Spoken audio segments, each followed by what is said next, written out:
자, 이번에는 정규 분포 할게요. 정규 분포는 연속 확률 변수 있죠. 그죠? 연속 사건들. 그러니까 그런 사건들의 대표 분포입니다. 대표 분포. 자, 그러니까 우리가 앞에서 뭐 연속 확률 변수 할 때, 그죠? 뭐 이렇게 뭐 삼각형 모양 나오고 막 이런 거 있었잖아요. 그죠? 자, 근데 실제로 분포가 이렇게 나오지는 않죠. 이거는 앞에서 이제 연속 확률 변수를 설명한다고 넓이가 확률이다. 이거 설명한다고 나온 거고 실제로는 이렇게 나오진 않습니다. 어떻게 나오냐면 대부분 자 이렇게 나옵니다. 이렇게 나옵니다. 그래서 이렇게 나오는 것을 우리가 정규 분포라고 불러요. 자, 이 사안은 이항 분포 대표가 그죠? 그 다음에 이제 연속은 이렇게 이제 정규 분포 요런 모양입니다. 간단하게 특징을 설명하면 이거예요.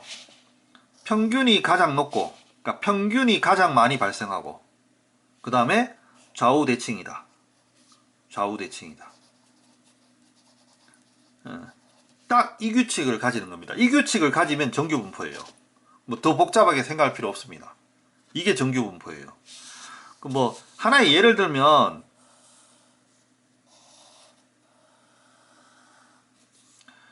자, 뭐 이렇게 있는데 하나의 예입니다. 우리가 이제 과학관 같은 데서 뭐 요즘은 잘 있을라 모르겠는데 자, 여기에 만약에 구슬이 나온다고 봅시다. 여기 구슬이 나온다고 봅시다. 자, 여기 이제 무작위로 이렇게 못이 박혀 있다고 봐요. 무작위로.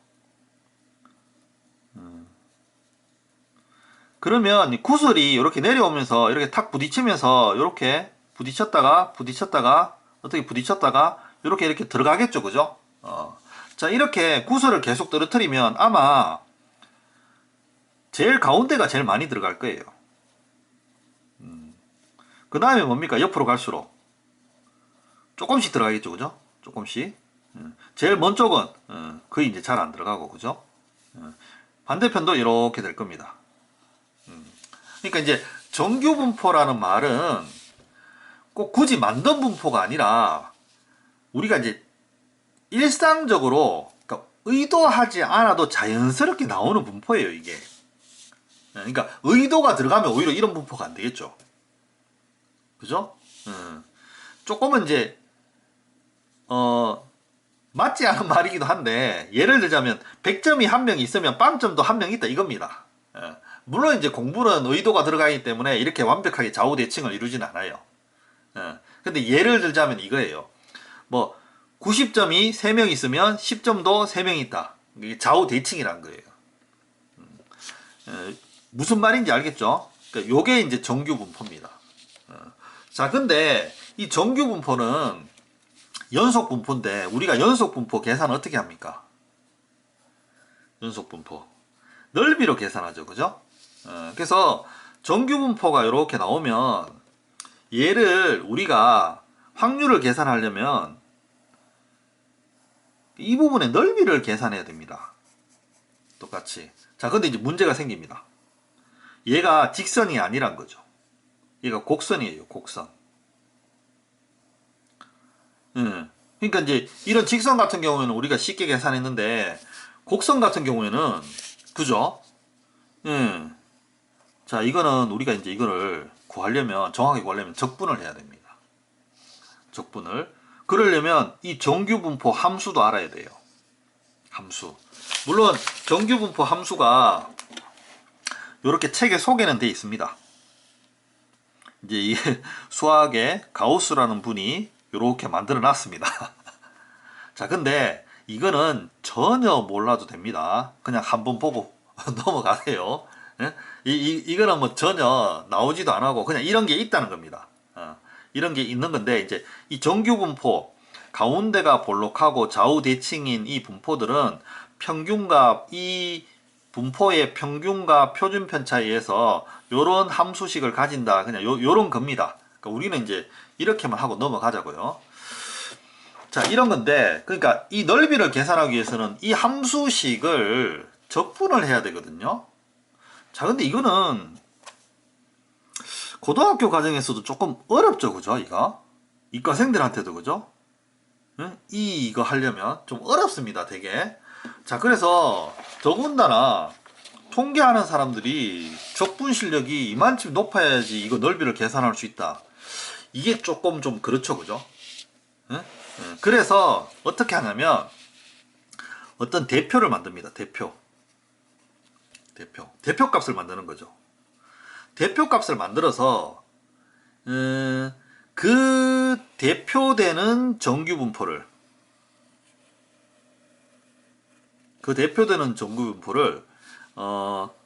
일일이 하나하나 계산을 해 놓은 거예요. 그러니까 계산 잘하는 사람이 미리 계산을 해 놓은 겁니다. 그래서 어떤 기준을 두고 여기서 여기까지는 얼마, 여기서 여기까지는 얼마다 일일이 다 계산을 한 겁니다. 그게 보통 책 뒤에 보면 수원 뒤에 보면 이제 맥 나옵니다. 이렇게 확통이죠. 확통 보면 이게 표준 정규 분포. 그래서 이거를 계산한 값이 나온 거예요. 이게 누가 임의로 계산한 겁니다. 그래서 여기 대표성을 띈다 그랬죠. 이 대표성을 띈 정규 분포를 우리가 표준 정규 분포라고 불러요. 표준 정규 분포. 자, 표준 정규 분포는 평균이 0이고 표준 편차가 1인 정규 분포를 뜻합니다. 요게 이제 가장 대표되는 정규 분포란 거죠. 평균이 0이다. 그러니까 그래프적으로 보면 여기 가운데가 0이다 이런 거죠. 그 다음에 이 떨어진 정도가 적절하게 한 1 정도 된다 이런 겁니다. 그래서 이 정규 분포는 우리가 이항 분포를 B라고 썼죠, 그죠? B라고 쓰고 뒤에 뭐 MP 이렇게 쓰는데 정규 분포는 이제 노말 디스트리뷰션 그래서 N이라고 씁니다. N.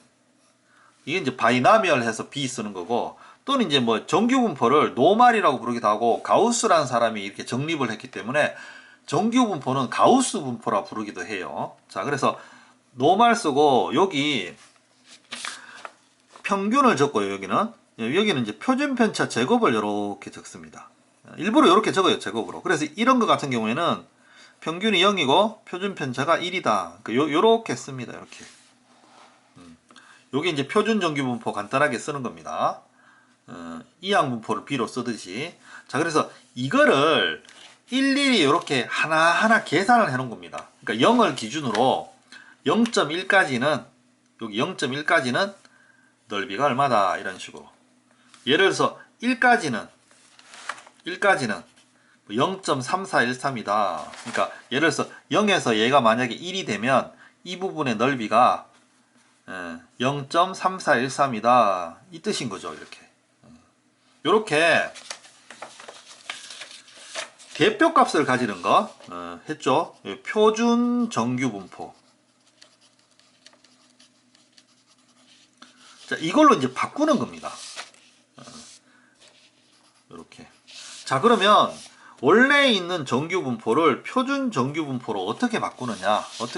그럼 우리 이제 이것만 바꾸는 방법을 알면 되는 거거든요. 자, 어떻게 바꾸냐면 평균을 빼주고 원래 x 값에다가 여기 값에다가 평균을 빼주고 이 평균도 당연히 원래 평균입니다. 그죠? 또 원래 값에 또 표준 편차로 이렇게 나눠줍니다.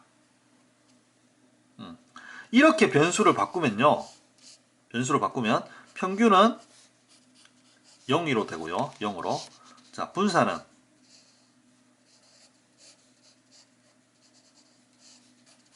표준 편차가 1이니까 분산도 1입니다. 그죠? 분산은 또 1로 바뀝니다. 이렇게. 왜냐하면 이거 이제 우리 앞에서 했던 건데 봅시다. x랑 m이랑 요거 계산해 보면 뭐 시그마분의 1은 밖으로 나오고요. 그죠? 그 다음에 2x 빼기 m이잖아요. 그죠? 당연히 이거 같은 거잖아요. 그러니까 이거는 당연히 0 되는 거죠.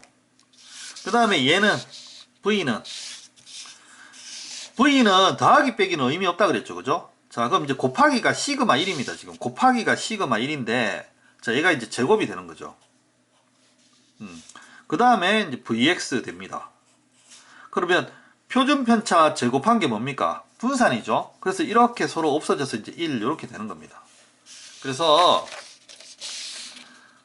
평균을 빼주고 표준 편차로 나눠주면, 그러면 이제 어떤 정규 분포든 표준 정규 분포로 바뀌는 거예요. 그럼 여기에 해당하는 적절한 AB 값이, 그죠? 이 과정을 거치면 여기에 적절하게 이렇게 나타난다는 겁니다. 그러니까 어떻게 나타난다? 여기가, 요게 A라면 예를 들어서 여기는 A에서 이 평균을 빼고, 그죠? 이거에 이제 표준 편차가 있겠죠, 그죠? 표준 편차로 나눠주면 요 값이 되는 겁니다. 요게 A에 해당하는 값이에요. 그럼 B에 해당하는 값도 여기 이제 이렇게 바꿔주면 되겠죠. 이렇게 B에 똑같습니다. 평균 빼주고 이렇게 표준 편차로 나눠주면. 그럼 우리는 이 넓이를 계산하려고 하잖아요. 그러면 이 표준 정규 분포에 이 넓이를 대신 계산하면 된다 이겁니다. 이해되죠? 이렇게 푸는 게 답니다. 실제로 확률 계산하는 거니까. 자, 이렇게 이제 개념 설명은 마칠게요.